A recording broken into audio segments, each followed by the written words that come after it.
Yes, so we'll discuss this topic on HIV and genetics.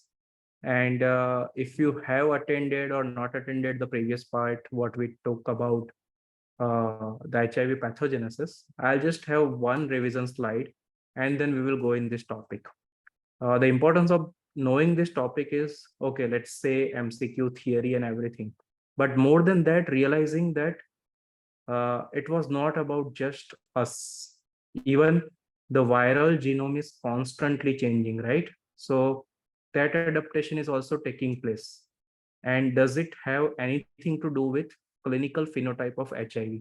Because at the end of the day, we all will start in practice with clinical phenotype. We have a patient who has such a manifestation, and we will be pretty sure to manage it, that how we are going to manage it, even though we do not understand what I am talking today. Okay, so then why we need to talk about all these things which sometimes do not matter in practice?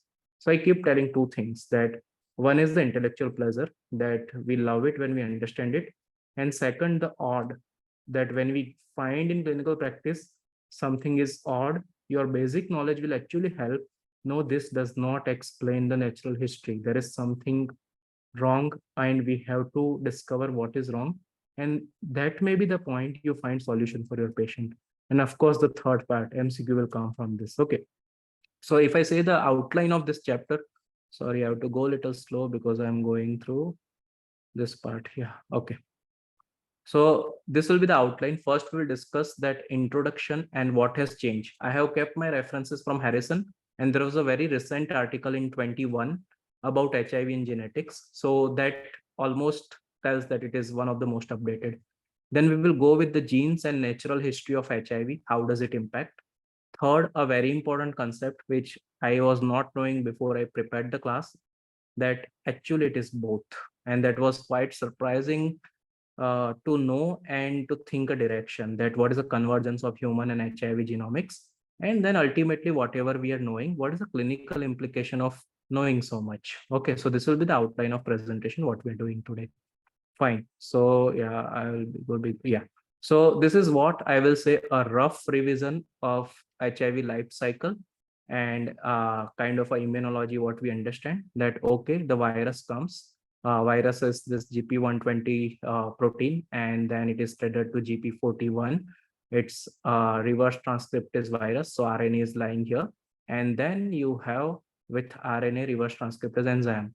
Once it gets attached to its CD4 receptor, you can see, and along with that co-receptor, this is CCR5. So you can tell it's a transmitting virus, or the founder virus, what we tell, the initial virus. People use CCR5, like the HIV use CCR5 as a co-receptor.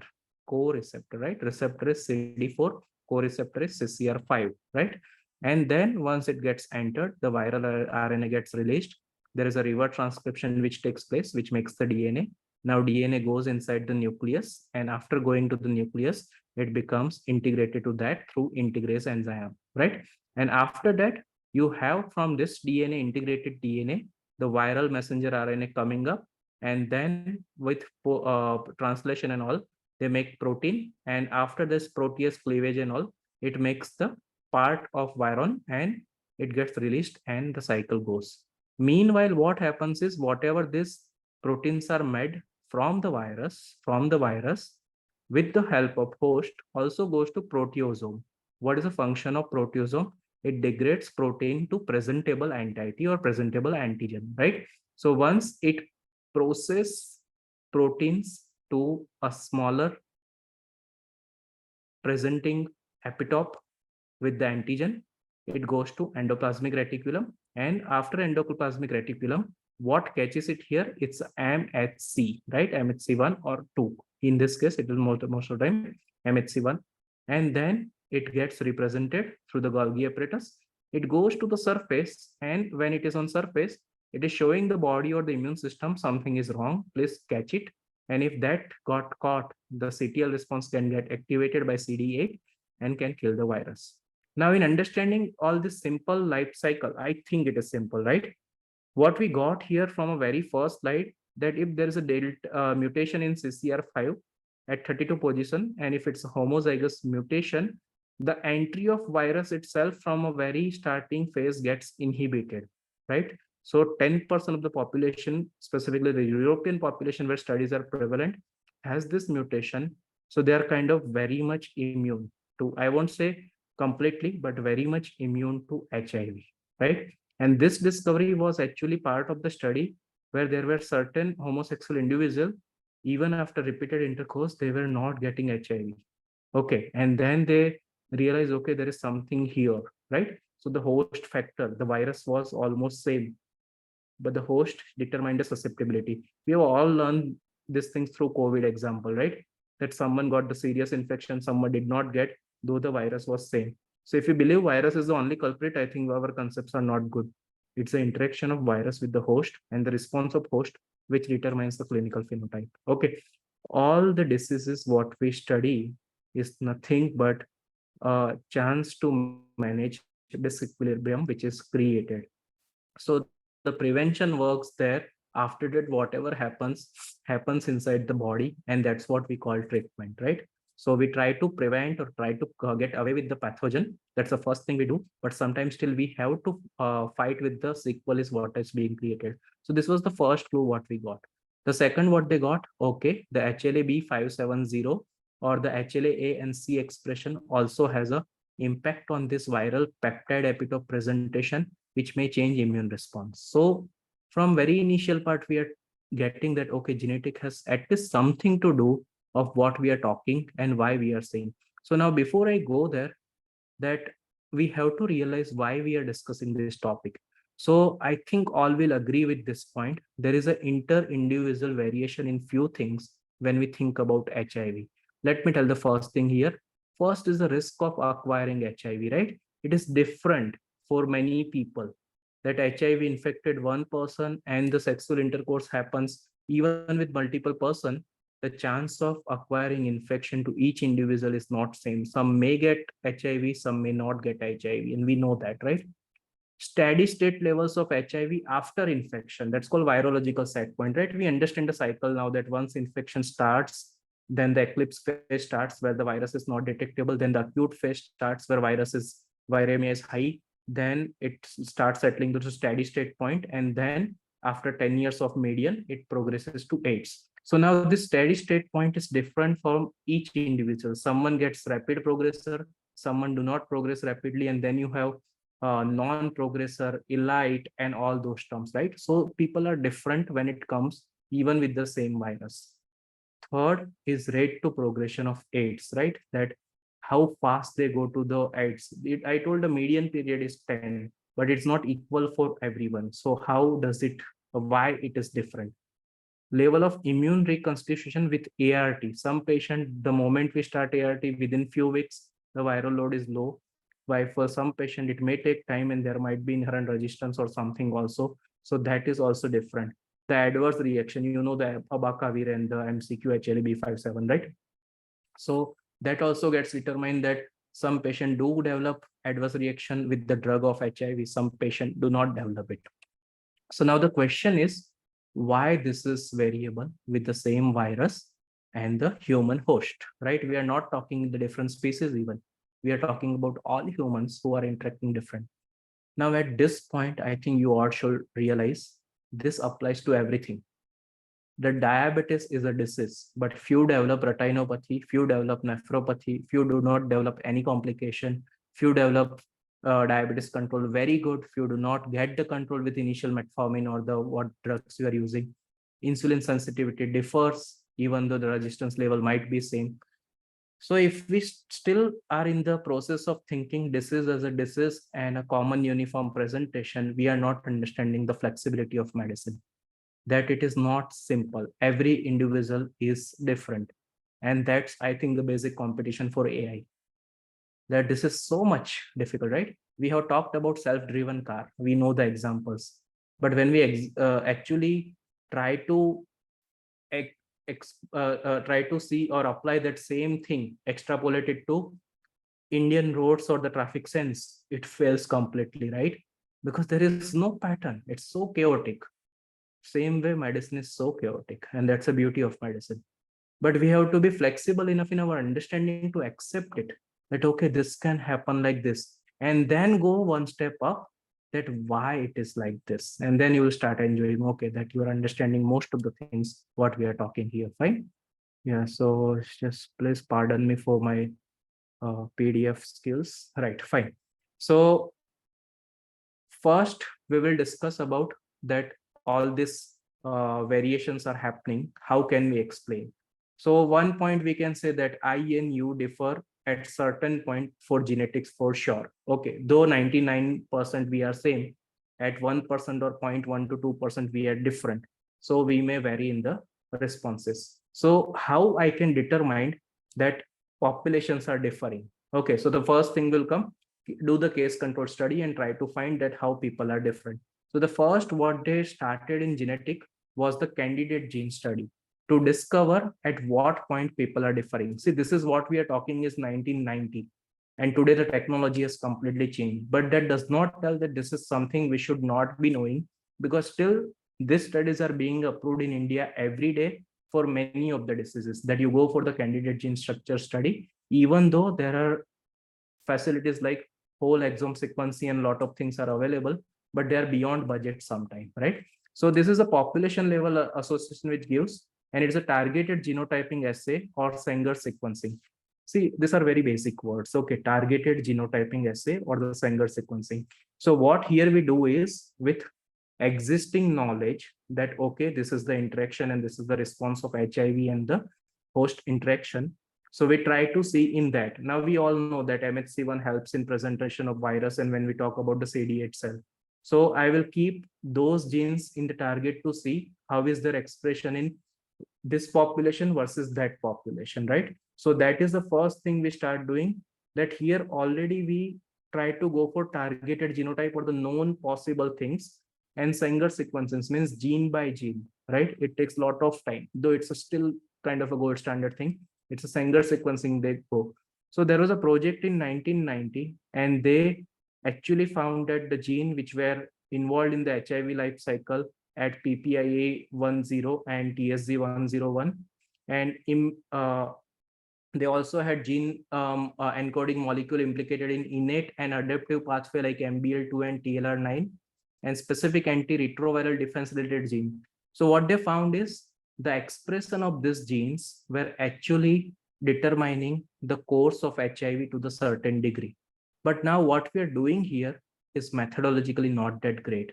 So what we found as a limitation further, that most reported association turn out to be false positive as they increase the sample size. And in a larger cohort, there was no association. So that's what happens. We find association, it comes to book and set this sometime to MCQ, and it stays at the back of mind. This is what makes someone susceptible or not. But when we go for real large study where the power is checked correctly, many of the association will not prove, right? That happens to vitamin D very frequently, that vitamin D is associated with heart failure. And then should we treat, should we not treat? This is association, not the causation. As the sample size increases, it comes, no, it is not associated. Everything is kind of okay, right? And then the trial comes, that vitamin D in ICU, and then the trial fails. From very starting, for certain point, I think we should have logic that when patient has septic shock, vitamin D, do you have any hope even, right? But this happens like this. The science goes there and a lot of commerce comes in picture. Okay. Now, this is two important things from the candidate gene era, which were true, that we told here. There were so many limitations and most of the associations were not proven. But the two associations stood out that, okay, there is some relation. So one was the protective effect of a homozygous 32 base pair deletion in CCR5, that is called CCR5 delta 32. That if there's a homozygous, person has very less chance of acquiring HIV infection because that co-receptor itself is not there. Now see, receptor and co-receptor both are needed for HIV entry into the cell. There is something called accessory receptor, which is alpha 4 beta 7 integrin, which is not compulsory for HIV to be in, but receptor co-receptor is needed. So if there is a co-receptor mutation, there's a chance that this won't go in. And then second, what they got, that HLA-B alleles B57 and B27 on delaying time to AIDS onset, right? The median was 10 years, but still it can go further. So this is the two major things we got. And that's what we tried to show, that in the first figure, That was the point. So through the candidate gene, we got two important parts that, okay, that host factors are explaining certain things, that if these are the genetic mutations, their natural course is different compared to others. So this is what we are talking about, the protective factor there. Then they went to the next step as the technology advanced. That's a genome-wide association study, or what we call GWAS, right? So in that, what they found that here there is no targeted gene approach. They simultaneously test very large number of genetic variant throughout the genome. There it was Sanger sequencing, means one by one, right? So that is a completely different technology and requires lot of manpower and lot of time. Here it is something you have whole thing to explore, and then it caused a lot of confusion also. So it's genotyping of the single nucleotide polymorphism, which we call SNP, is followed by the imputation. So imputation analysis, see, I won't go much in detail, but it is little important because Harrison also used words like this. What is this imputation? Okay. So now what happens is when we say something is different, okay, and then we tell so many things are different. Okay. So suppose, for example, I tell that this person who has a particular disease has a mutation in one gene A. He also has mutation in B, also has mutation in C also. Now we try to see where these genes are located, and it comes, they are actually located nearby. And then it comes even in the next generation, these things are being carried and all. Because now they are actually settled too much together, they get inherited together. Okay. And that is called linkage disequilibrium.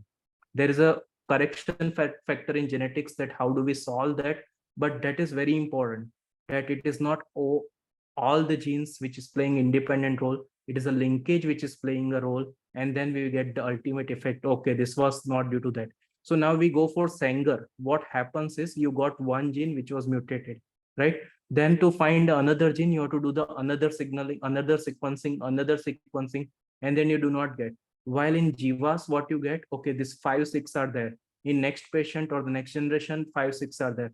That tells no, these are almost in the link. Okay, that's why it is there. So the overall effect may be nullified where it was given initially by candidate gene approach. It is important. Here it might be given no, they are just a part of link. It may not be that attributary. I know what I told was very tough or maybe very new, but this is what the imputation solves for us. The computer solves for us, that okay, these are so much related, so do not reflect it together, right? Now, what they found with this GWAS, the set point viral load is dependent or is determined by the HLA class 1 region. It's fine, it is explainable, we'll go to that. And recent genome sequencing study also had promising association with mutations in CD101, which is a controlling factor for Treg, and also the gene UBE2V1, which is a pro-inflammatory cytokine regulating gene. Okay, now see, this is something what I am telling right now is information.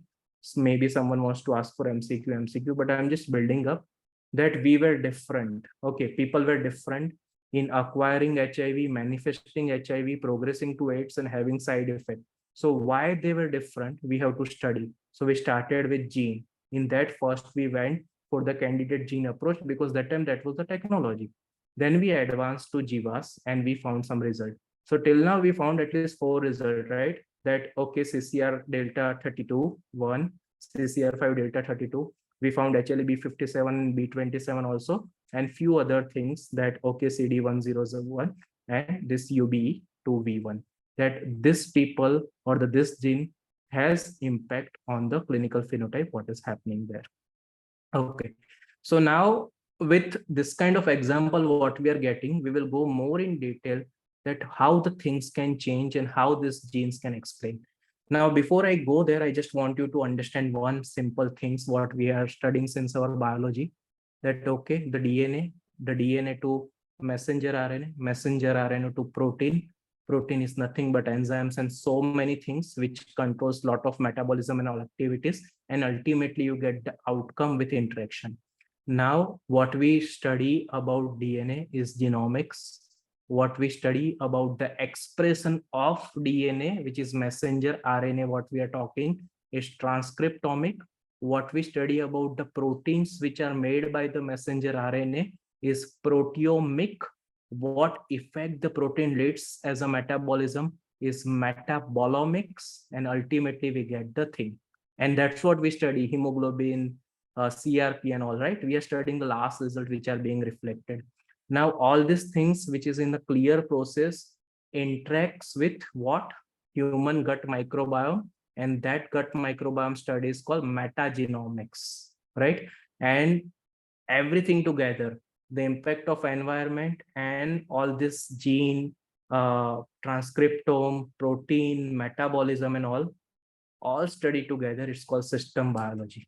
Okay, so the system biology ultimately decides that what is happening, and that's why this is we call omics era. That initially it was all about genomics, but then we are going further. So now we are trying to understand, see, it's not enough that you discovered the gene. It is different from a progressor versus non-progressor. You have to actually explain how it will be there. So what we'll do is we will see what this gene codes for, which messenger RNA. Now that messenger RNA, what it makes, which protein, what is the function of that protein. Now what you do is you knock out that protein in the animal model and you see what happens. You overexpress that protein in the animal model and what happens. This is what is called science, right? You have to prove it. It is not just we did the study and that there is a difference of this gene expression versus this. Then when you prove it, you are going for a pathway. And when you go for a pathway, you go for a molecular or diagnostic target. That if someone express this protein or this messenger RNA, he is likely to progress in this direction. And if we target this messenger RNA or this protein or this pathway, we are having Maravirok targeting CCR5, right? So that's the beauty of understanding everything what we are talking. So now we'll try to just see more further that whatever genes, few genes we talked, HLA B57, B27, CCR delta 32, what does that mean? Does it mean something or not? Okay. Again, reading this from Harrison is quite complex, so try to go here and there, then you mix it. You will enjoy reading actually. What I have done is I think 60-70% of Harrison. But after this, after listening to this, if you go back to Harrison, which I always insist, go back to your Harrison, you will actually enjoy reading because you'll understand most of things what they are talking to you, right? And that is what is more needed. Fine.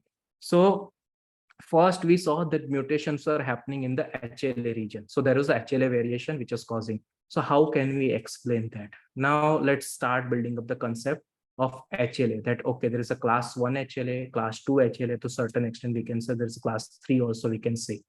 What is the function of this HLA mostly? Okay, the function of this HLA is presenting antigen to immune cells, right? If antigen is coming from inside the cell, the HLA class 1 or the MHC1 plays a major role. If there are extracellular antigens which are coming, MHC2 plays the role. MHC1 likes to talk to CD8. MHC2 likes to talk to CD4. Okay, so intracellular versus extracellular. Intracellular MHC1 CD8, extracellular MHC2 CD4. Okay, this is fine. These were all MCQs and it is part of second MBBS. But with all respect, I was never knowing in second MBBS this is part of second MBBS, right? Fine. So here if we go, what does it tell? Class 1 HLA protein present endogenous peptide on the surface of infected cell for recognition by CTL, CD8 and NK cells and all, triggering the development of an adaptive response. Now, variability in the epitope specificity of HLA proteins and expressions level of class 1 HLA alleles has a dramatic impact on the progression of HIV disease. Now, this is exactly what I want to tell in immunology, that it all depends on what you tell, right? In your rounds today, tomorrow or something, that your boss is taking call on what you are presenting as a history, that this patient present with this and this. Now, suppose we are not presenting that great. Does it impact the patient outcome? Yes, it does impact the patient outcome. This is the story here. Okay, that the HLS, suppose HLS are we residents who are presenting, who are changing because units are changing, so many things are changing. So the patient outcome changes according to that. This is the variation. So here also is the same story, that if the presenting units of HLA has mutation and because of that its peptide presenting capacity is different, the outcome of HIV is going to change. This is a simple story, right? So that explains a lot of things, that why HLA is important, because they are the peptide presenting things which actually tells immune system this is what is wrong. Okay, and then immune system reacts to it or does not react to it. Okay, we say that vitals are stable, things are fine, nothing is happening. Then boss will tell, okay, discharge, right? And if we tell no, sodium is low, this is low, or this is also one issue to be solved, right? Then we'll tell, okay, keep for one day, settle the issue, and then discharge. Same things are happening here. So I think this is the easiest example I could come up with. Okay, that how this changes.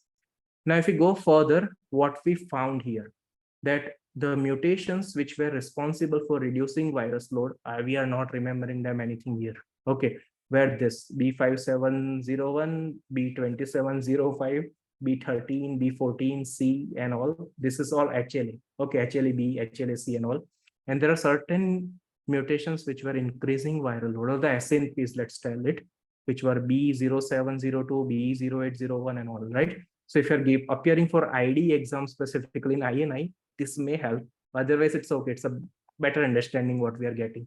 But this is telling us, okay, that viral load, why it is different from person to person, because we are actually different at this point. Now, if I really want to tell you that how, or which is a region in our gene that I and you are different, the maximum difference we have is HLA, right? That's why you do HLA typing for transplant. This is the first point to find it, that if I am differing from you, this is the first region to look for. So those questions should start coming to you, that why we are doing HLA matching, nothing else, why this chromosome 6 only, nothing else in the life, because this is where we are different maximum, right? So if that matches, means the chance of acceptance matches, because what is coming from the new organ is acceptable then, because we were same in processing the protein of the new organ, right? So this is how you will keep building up the concept, is what is happening. So here we saw.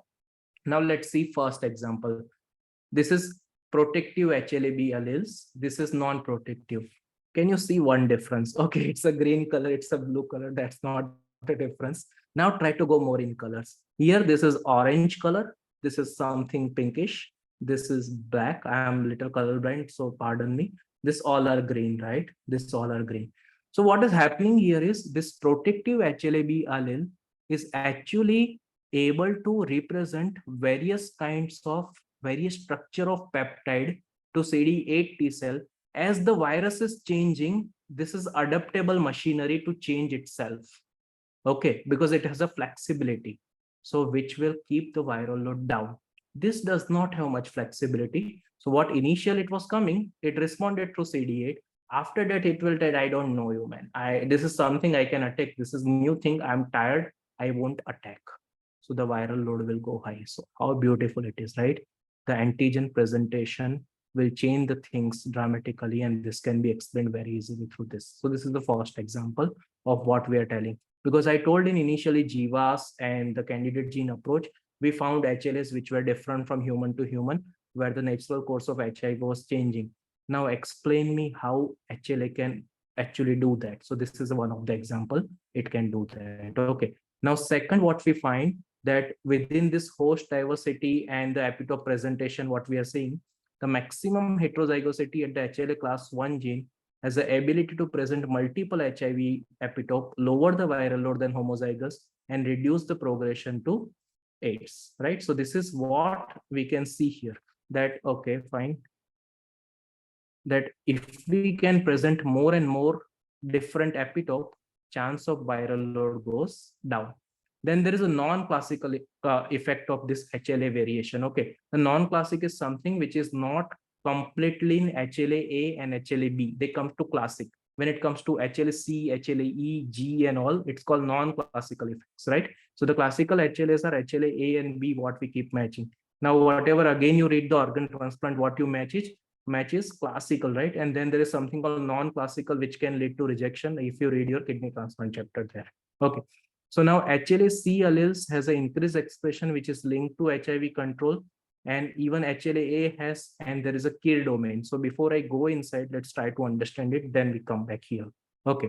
So now this is something that HLA-C has an impact, that there is this microRNA 148A, which is non-binding HLA-C alleles, if you see, it is trying to target is as much as possible. Okay, but if that is absent, then the target won't happen.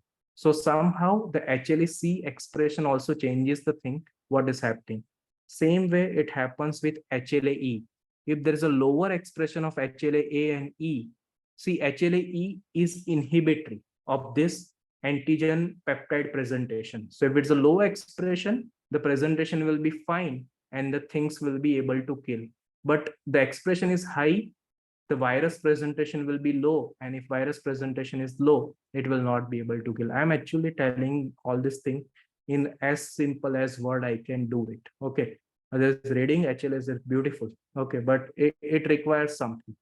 So right now, without complicating much, we started that why we should know about genetics, because people were different. Then we started that how will we study about that with candidate gene approach or the Jiva study. From these two studies, we found certain mutations which were, or the certain essences which were explaining the difference. And then we tried to find how this can explain the difference mechanistically. So we try to see in the functions of HLA. We saw for the classic HLA what is here in the HLA class 1, and then we saw the non-classical effect which can come through HLA-C as well as the HLA-E. HLA-E has inhibitory effect, and this is through microRNA or the epigenetic, what we say there. Okay. So now next come the known thing other than HLA, what we got was CCR5 delta 32. And the explanation here was, we know that CCR5 is a co-receptor. So if there is a problem in co-receptor thing, the HIV cannot come in. So what they observed, individuals who were carrying 2 copies of loss of function variant in the gene encoding the cell receptor of CCR5, they were highly resistant to HIV infection, which was observed at 10% frequency in individual of European ancestry, and homozygosity was there in 1%. Means this 1% has a very, very less chance of acquiring HIV through heterosexual or the homosexual route. If it is a compound heterozygote, I know these terms are very difficult, right? If I tell homozygote, then I tell compound heterozygote, and then I tell heterozygote or the hemizygote. This all we are going to discuss very soon, not in this class, but we are going to discuss very soon the basics of genetics. Okay. So now if it's a compound heterozygote, the chances are low, but not as low as homozygote. And this pathway understanding led to the discovery of the drug called Maraviroc, right? So this is how it is going to help us to understand things also. So this is what we can explain here, that if you see that CCR5 plus plus, right? And this is the delta 32 mutation. So 32 site, it is absent. This is homozygote. This is compound heterozygous. There is half and half left, right? And here it is complete expression. So if this complete expression, virus is welcome to the cell, right? Infection is possible. If it's incomplete, the less is welcome. And it is completely absent, no one can come inside. And that explains you damn everything, that why the homozygote mutation does not get HIV infection very fast. So as the CCR5 expression is low, this is fine. So this is what we call fusion inhibitor. And this is what we are going to use the CCR5 expression. We want a status like none. And for having the status like none, you are going to use Maraviroc as the drug that as much as we can stop. Now, are you realizing a one limitation of Maraviroc, and you will read also that Maraviroc works on the R5 viruses, not the X4. And at a certain degree, the R5 go to R5 X4 and then it goes to X4. Okay. Now, what is this R5 X4? What you are talking about? Okay. R5 is CCR5, the virus which gets co-receptor CCR5 to enter in the T cell, CD4 T cell is called R5 virus, while the virus which use CXCR4 as a co-receptor to enter in the CD4 T cell is called X4 virus. R4 virus is mostly initial founder transmitting virus. As the virus mutation starts and it keeps changing itself, it gets converted to R5X4, and after that it gets to X4. So to infect more and more and more other cells, you need CXCR4, and once that CXCR, the X4 virus variant come, the CD4 drop is very fast because you get more population to be exposed there, right? So that's a dynamic of virus. That's why if you understand pathophysiology a little more and more, correlating all these things becomes more sense. It makes more sense there, right? Okay. So now the third point of the topic, convergence of human and HIV genomics. And I think from this point, we'll start getting some clinical hints also. I know it has been till now tough or boring, but have to go through the cycle and then it comes, right? So till now, again, what we have discussed, first the question why we are studying this, because people varied in the acquiring HIV, going to the AIDS, setting the viral load, and side effect of the drugs. How we studied through GWAS and candidate gene approach, what we discovered, few mutation. Then we tried to explain mechanistically that how these mutations may have role in the natural history of HIV. Now we go for one more thing, which is kind of quite amazing, that the pathogen sequence variation as an indicator of the host genetic pressure and genome to genome studies, which are the two parts what we need to know as a convergence of human and HIV genetic genomics. So the initial component or the thought process was something that our susceptibility is changing because our HLAs are different. Yeah, we have CCR32 and something, which is making things different, that why a person is different from another person in the HIV course. Then they realize even though person is almost same to same, the course of HIV is still different. Okay, someone will tell you, yeah, it's an environmental factor because two person live in a different environment, so responses are different. I agree, but that was still not perfectly explainable. What they found is this virus is constantly changing in a certain given genetic makeup, right? My makeup genetic is different from your makeup.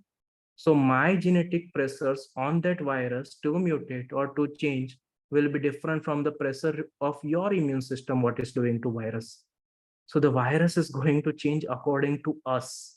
And we need to understand both, not us alone. So your GWAS or the candidate gene approach was targeting what? The human genome. We ignored the effect of viral genome, though it is a interplay of both and something which never goes. So we were actually not doing great.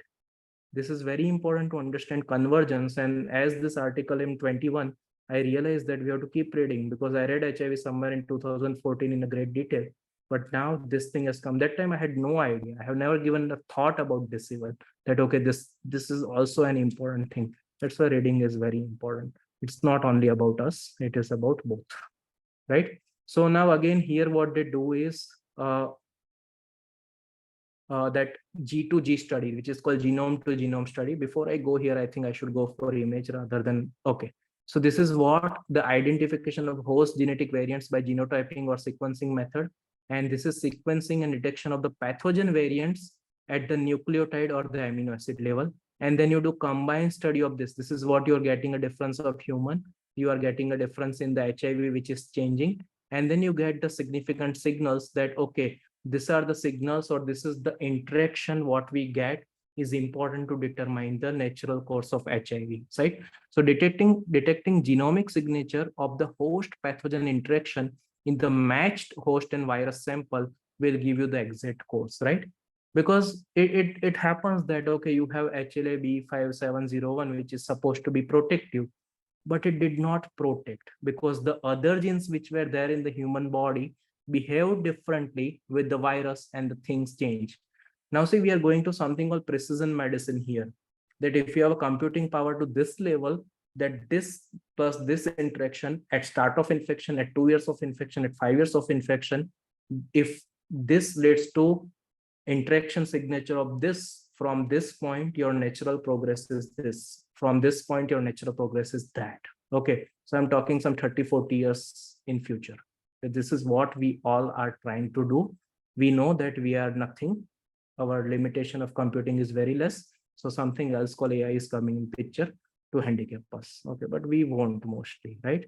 Because we understand, or we just believe that we understand better than that. Okay, fine. So this is something that pathogen sequence variation as an indicator of host genetic pressure and signs of host-driven selection in viral genome, specifically by class 1 targeted CTL response and KIR, what they got.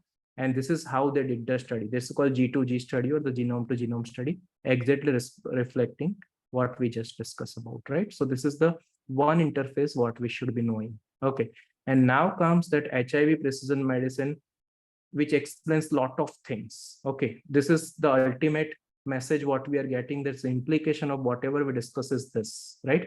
So we go for first thing. And this we know the 90-90-90 target. That if we target 90% of the infected people who know their status, and 90% of them are on antiretroviral therapy, and out of the 90% has the less than detected the level of virus, it decreases the transmission and a dramatic increase in the life expectancy which happens. Okay, but if this is the target, this looks very realistic, right? But we have to accept it. When we are doing it, the virus is not completely stopping. So we may be giving chance that it stays forever and keeps surviving through the different mechanism. That's why understanding this may help. Okay, now let's go for a very practical examples, that understanding all this genetic, genomic, or whatever you want to tell, that what is this interaction and how does it matter. So the first thing we can realize is HLA B5701. Two implication. One is, if someone has this, the control of infection is really great. But if someone has this, the abacavir hypersensitivity syndrome can happen, and it should be avoided in those patients, right? Now the beauty is they don't have much viral load by the theoretical explanation that. Okay, so this is the first point we can apply in our practice. Now let me show another example. That this is first what we saw, right? Abacavir and the B5701 hypersensitivity reaction. Now with atazanavir, which is protease inhibitor, if the mutation is in the gene of UGT1A1, they have a more predisposition to hyperbilirubinemia. Same for efavirenz. If these are the mutation in this enzyme, they are more predisposed to drug plasma level, a high drug plasma level, and treatment discontinuation. Efavirenz and nevirapine, if we continue, if these are the things, again the high drug plasma level can happen. So this all can explain a lot of things, that how people are going to respond and what is going to be drug level. That is called pharmacogenomics of understanding it. And again, it comes to this picture. You can explain with here also, these are the mutations which are actually telling you that this may be the possible effect with this. Okay. So now the last point, that we know that patients who are on the long-term HIV therapy, they experience the early onset of several cardiovascular disease, metabolic syndrome, kidney disease, liver fibrosis. Again, that is also not same. Okay. So even though we controlled the virus to the lower detectable limit, we could not ever stop it from replicating. Okay, from replicating. So there was never ever microbiological latency. The microbiological, it went slow, but not stopped. It continuously replicate, means it continuously challenge the immune system. Means it continuously give the chronic low grade inflammation. And this is nothing but the low grade inflammatory disease what we are talking about. NASH, kidney disease, metabolic syndrome. This all are low grade inflammation. Okay. So that can explain it. Still they were different. So why they were different? Again, the genes comes in picture, right? So this is the example, and this Harrison has given very beautifully, that specific AIDS and non-AIDS related condition, why they were different. So carotid artery disease is different in few individuals. Specifically, that was attributed to RYR3 gene, that's a ryanodine receptor 3 gene mutation, where there was associated with the increase in the common carotid intima thickness, which is a kind of indirect marker or the surrogate marker to the atherosclerosis. In kidney disease, you already know this has come to your MCQ, the HIVAN HIV associated nephropathy, which is more common in African descent, and the two gene, one is MYH9 and the neighboring ApoL1. Okay, this is what we tell a little of a linkage disequilibrium. Okay, so then some gene has to stand out from the proof test that, okay, this is actually causing it. Then HIV is associated non-Hodgkin lymphoma, CXCL12 related gene, which has a mutation, has a more predisposition again. Okay, so we know that all HIV do not get HIVAN, all HIV do not get NHL. Why the things are varying? These are the possible factors to explain it. Same neurocognitive disorder, you have ApoE gene, E4 genotype is there. Then you get dementia, peripheral neuropathy, impaired cognition, impaired immediate and delayed verbal memory.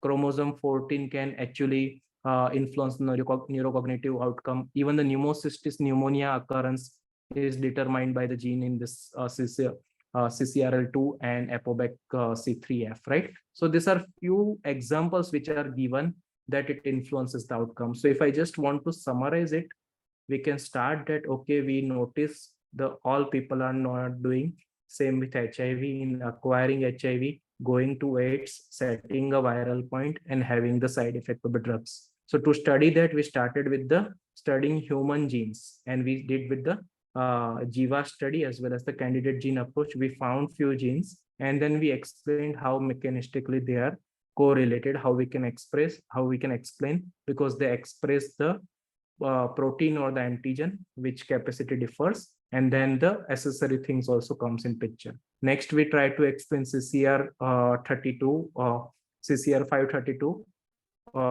It's a homozygote, it does not allow entry, that changes the course. And then suddenly we realized that it is not enough to study human. We have to study the interaction of human with virus. So we studied human, virus, and then we mixed it, and then we got the ultimate outcome, which may differ the course and which may determine the course further. And last, we try to see with the examples that the drug side effect, the HIV associated manifestation, how they are differing. And this is what, if you read some 7-8 pages of Harrison, the HIV and genetics is given.